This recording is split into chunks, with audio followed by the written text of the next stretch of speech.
दोस्तों अब 2050 तक भारत में कुछ ऐसे बड़े बदलाव होने वाले हैं जो भारत को हमेशा तक के लिए बदल कर रख देंगे। ऐसा कहा जा रहा है कि 100% ये बदलाव भारत में जरूर आने वाले समय में किए जाने वाले हैं। ऐसे में क्या है ये बदलाव और भारत में इनको किस तरीके से किया जाएगा, इस बारे में अब आपको थोड़ा विस्तार से इस वीडियो में बताते हैं। दोस्तों भारत का लगभग 2,49,000 स्क्वायर किलोमीटर एरिया रेगिस्तान है, लेकिन अब भारत में इंसानों के पास वह टेक्नोलॉजी है कि हम बंजर और रेतीले रेगिस्तान को बदल सकते हैं हरे भरे ग्रीन लैंड्स में। वहां पर खेती की जा सकती है और वहां कुछ ऐसा भी किया जा सकता है जिससे क्लाइमेट चेंज हो रहा है उसे रिवर्स किया जा सके। इसके अलावा अगर 1/4 वाले इलाके में भी अगर हम हाई पोटेंसी वाले सोलर पैनल्स लगा दें तो बाकी का जो 75% रेतीला एरिया बचेगा उसके लिए पंप और बाकी अप्लायंसेज चलाने के लिए बिजली जनरेट की जा सकती है और वहां पर फिर अलग अलग तरीके से कम पानी और ज्यादा जमीन पर अच्छे से पौधों को उगाया जा सकता है। ऐसे में यह तो बात हुई कि भारत में मौजूद डेजर्ट्स को किस तरह से इस्तेमाल किया जा सकता है। इसके अलावा रेन वाटर को रोकने के लिए भी अलग अलग तरीके निकाले जा रहे हैं, जिसके लिए जमीन पर इस तरह के स्ट्रक्चर फॉर्म किए जा सकते हैं जिससे कि पानी जब वहां गिरे तो स्टोर हो जाए और उसका इस्तेमाल किया जा सके। इसके साथ ही एडवांस फार्मिंग इस समय की जा रही है और अब जो जमाना है वो ऑर्गेनिक रेवोल्यूशन का है। आपने अपने आसपास की दुकानों में जरूर देखा होगा कि आमतौर पर जो आम दाल या चावल खरीदते हैं वहां पर ऑर्गेनिक दाल और चावल भी मिल रहे हैं, बस उनका रेट आम दाम से थोड़ा ज्यादा है और इनको ऑर्गेनिक खाद की मदद से उगाया जाता है जिसमें ज्यादा पेस्टिसाइड या फर्टिलाइजर का इस्तेमाल नहीं किया जाता।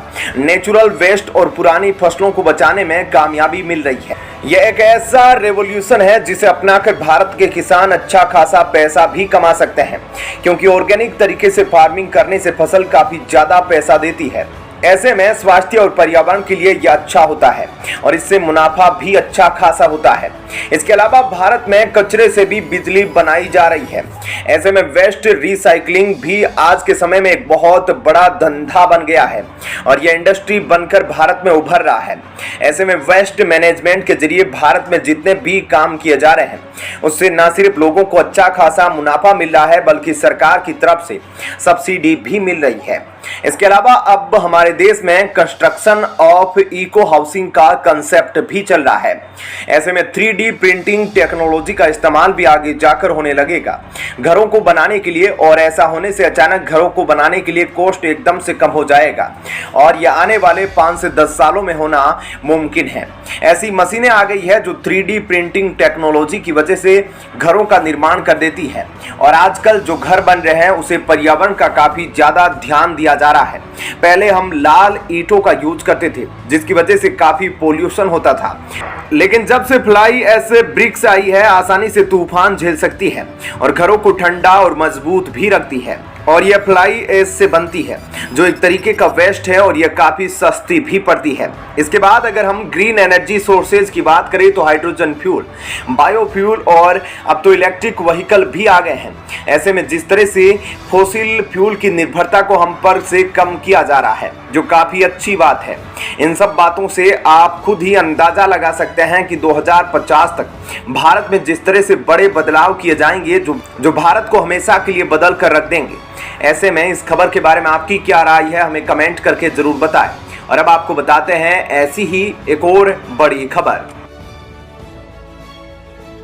दोस्तों भारत अब जिस तरह से डिफेंस और इकोनॉमी के मामले में आगे बढ़ता जा रहा है तो ऐसे में अब G7 भारत को सदस्यता देने के लिए राजी हो गया है। G7 अब जो कदम उठाया है उससे रूस और बाकी देश भी काफी ज्यादा हैरान हैं। क्या है पूरी खबर और क्या कुछ हुआ है, चलिए इस बारे में अब आपको थोड़ा विस्तार से इस वीडियो में बताते हैं। दोस्तों भारत काफी तेजी से आत्मनिर्भरता के चलते दुनिया भर में अपने पराक्रम को दिखा रहा है और यह बात किसी से छुपी नहीं। वर्ल्ड ट्रेड इंफ्रास्ट्रक्चर डेवलपमेंट या फिर डिफेंस ही क्यों ना हो, हर क्षेत्र में भारत का नाम आपको टॉप पर नजर आएगा, जिसके चलते अब दुनिया के बड़े बड़े संगठन भारत की जरूरत को समझने लगे हैं।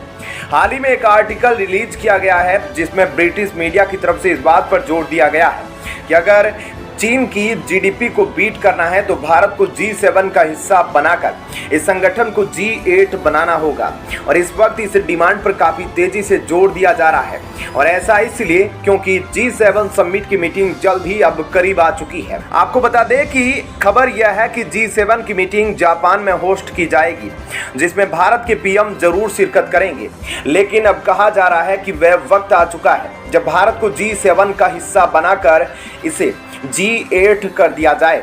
दोस्तों, भारत दुनिया की सबसे बड़ी पॉपुलेशन वाला देश है और साथ ही इसकी इकोनॉमी भी काफी तेजी से आगे बढ़ रही है। हर क्षेत्र में भारत का बोलबाला है और इसलिए G7 की जब भी मीटिंग होती है तो भारत को as a chief guest invite किया जाता है। लेकिन यह संगठन इस बात पर इतना जोर इसलिए दे रहा है क्योंकि भारत और चीन इस वक्त दुनिया के दो ऐसे देश हैं जो अपने कंधों पर पूरे के पूरे ब्रिक्स संगठन के भार को संभाले हुए हैं।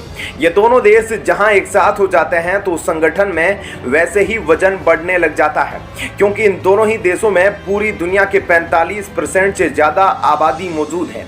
लेकिन इसी के साथ इन दोनों ही देशों की इकोनॉमी पावर को जोड़ दिया जाए तो यह किसी भी बड़े संगठन को मात दे सकती है। एक ऑफिशियल आर्टिकल छपा है जिसमें कहा गया है कि यह संगठन ऑफिशियल तौर पर G7 कंट्रीज को ग्लोबल जीडीपी के मामले में ओवरटेक कर चुका है। जहां पर बात आती है ग्लोबल जीडीपी में कंट्रीब्यूट करने की तो उसमें जो ब्रिक्स संगठन है वह G7 देशों के मुकाबले ज्यादा कंट्रीब्यूशन दे रहा है।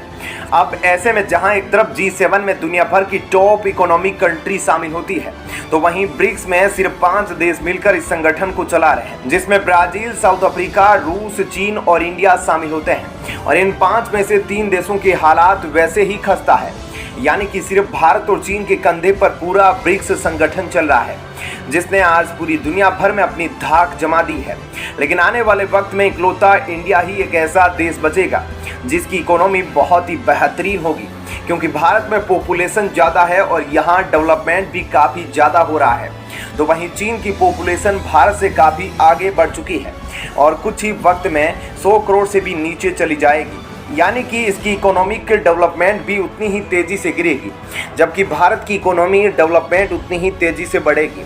और हाल ही में ब्लूमबर्ग का सर्वे भी सामने आया था, आने वाले वक्त में ऐसे कौन से देश हैं जिसमें रिसेशन आने के चांस हैं। और ऐसे में आपको जानकर हैरानी होगी कि उनके द्वारा जारी की गई लिस्ट में G7 की हर कंट्री का नाम शामिल था। तो वहीं उन देशों की लिस्ट में जहां 0% रिसेशन आने के चांस है उनमें इकलौता भारत शामिल था, यानी यह साफ हो चुका है कि G7 अब धीरे धीरे अपनी इंपोर्टेंस खोता जा रहा है। इसलिए वह जोर दे रहा है कि भारत को इसमें शामिल कर लिया जाए। तो दोस्तों, इस खबर के बारे में आपकी क्या राय है, हमें कमेंट करके जरूर